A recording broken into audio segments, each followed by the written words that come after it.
도널드 트럼프 대통령과 시진핑 중국 국가주석이 북한에 대한 압박을 극대화하기로 합의해 어떤 조치로 이어질지 주목되고 있습니다.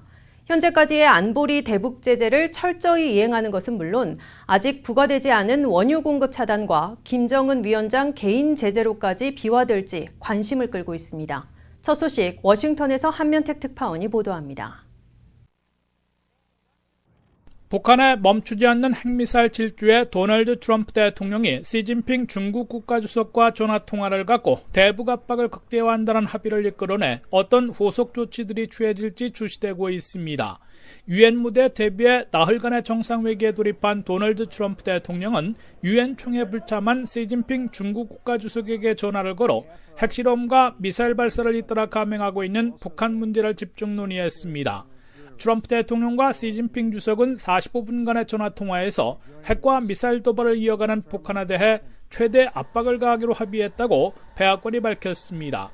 백악관은 두 정상이 북한에 지속되는 국제사회에 대한 도발과 동북아의 안정을 해치는 행위에 대해 논의했으며 유엔 안전보장이사의 결의의 엄격한 이행을 통해 최대한의 대북 압력을 가하기로 약속했다고 전했습니다.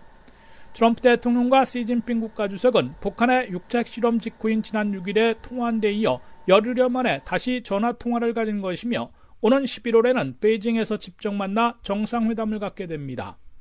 유엔에서 정상회기를 벌이고 있는 트럼프 대통령은 화요일 유엔 총회 연설에서 북한의 무모한 핵미사일 도발을 강력 규탄하고 국제사회가 대북 제재 결의를 철저히 이행해 도발 행동을 저지해 줄 것을 촉구할 것으로 보입니다. 트럼프 대통령과 시진핑 국가주석이 대북 압박 극대화에 합의함으로써 우선 지난 11일 만장일치로 채택된 안보리의 새 대북 제재 결의 2375호에 따라 연간 10억 달러에 달하는 북한산 의류의 수출을 전면 차단하고 유류 거래의 30%를 축소하는 새 제재 조치를 강력 이행하는 데 주력할 것으로 예상되고 있습니다.